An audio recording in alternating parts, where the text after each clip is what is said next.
Today we're going to cover when are we going to use a deep diving jerkbait. Well, just like deep diving crankbaits, jerkbaits are designed to be a full range of tools for anglers as well. And the deep diving jerkbait is one that often gets overlooked. We kind of think of them as a mid to top of the water column type of a lure. Now I'm going to be referring to the Strike King numbering system, but each manufacturer has its own numbering system, but the basis and the ideas I'm going to talk about are the same. That 100 series jerkbait is going to get down to that 3 to 4 foot mark, and it's really designed to come over the tops of, vegetation that is pretty close to the surface or other real shallow water situations. Then you have the 2 and the 300 series. Both of those are going to get you around that 7 foot to 8 foot mark depending on the line. And then in the 300 series we have the deep, or it's got a bigger bill on it. This particular lure is designed to get to that 11 to 12 foot mark. You're going to want to use fluorocarbon on there. 10 pound, I actually have 12 pound on here right now, but if you have 10 pound, that's going to get you down there a little bit more, so that 11 to 12 foot mark. So what are some of the situations where I'm going to pick that deep diver?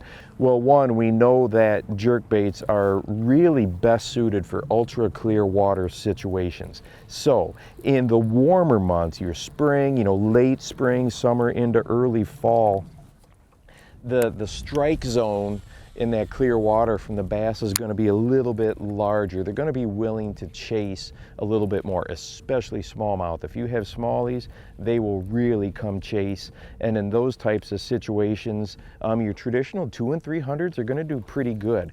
But as that water cools down, that's really where I like to get the deep diving jerkbaits, because that strike zone, the distance that they're willing to travel, is going to be quite a bit smaller. When we just launched this here this morning, this is early December here in northern Illinois, and it's actually a really beautiful day, but that water temperature is still at 43 degrees. So, in my mind, we're talking that's winter fishing, right?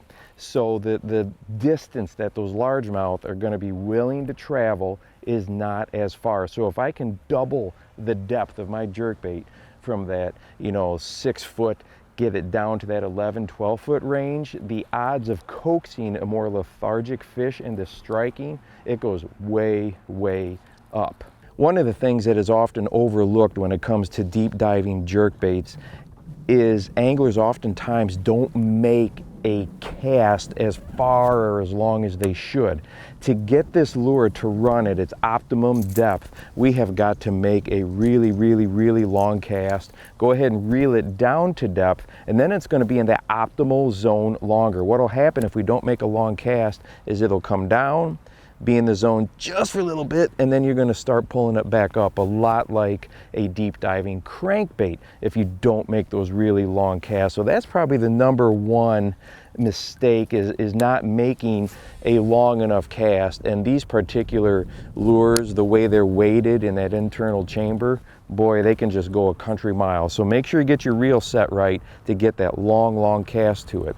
The other thing to keep in mind or consideration is that this particular lure is going to sit different when it's suspended in the water column. Your 100s, 200s, and your normal depth for your 300s, they're going to sit pretty horizontal. Okay, just kind of really sit and suspend there nice. This one is more of a nose down type of a design, and that's on purpose. I've had people ask me, do I need to weight this differently? Is there something wrong? They're designed with that nose down dive angle, so that way when you twitch it or pull it or jerk that lure, it's going to maintain that depth. So that there's nothing wrong with your bait. That's the way it is designed to sit. Now, as far as the retrieves go, when you've got the warmer water, your typical rip on a slack line, that's really gonna get it done. It's just very, very enticing and drives bass crazy. But as that water cools down, Now we can change things up. We actually talked about this a couple of months ago in a fall fishing video. When the water gets cooler, like I said, it's 43 degrees now, I'm going to change my retrieve. It's going to be small twitches, okay? Not going to twitch it real hard, just nice, easy twitches. Or I might even pull the bait. Just give it a pull and then leave it sit. Give it a pull and leave it sit. And I know me personally, I don't leave it sit anywhere near long enough, and I'm sure probably a lot of you struggle with that same thing. But as the water cools down, the movements don't need to be as drastic or cut that bait as far, okay? Now, with all ultra clear water fishing, color choice is definitely important.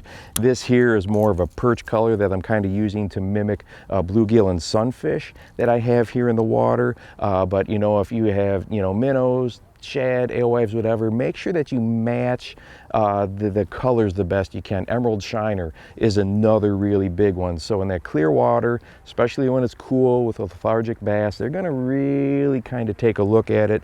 So the more variables you can put into your favor, definitely the better off that you're going to be. And then probably the last thing that's really worth noting to get the most out of your jerkbait fishing is the right equipment.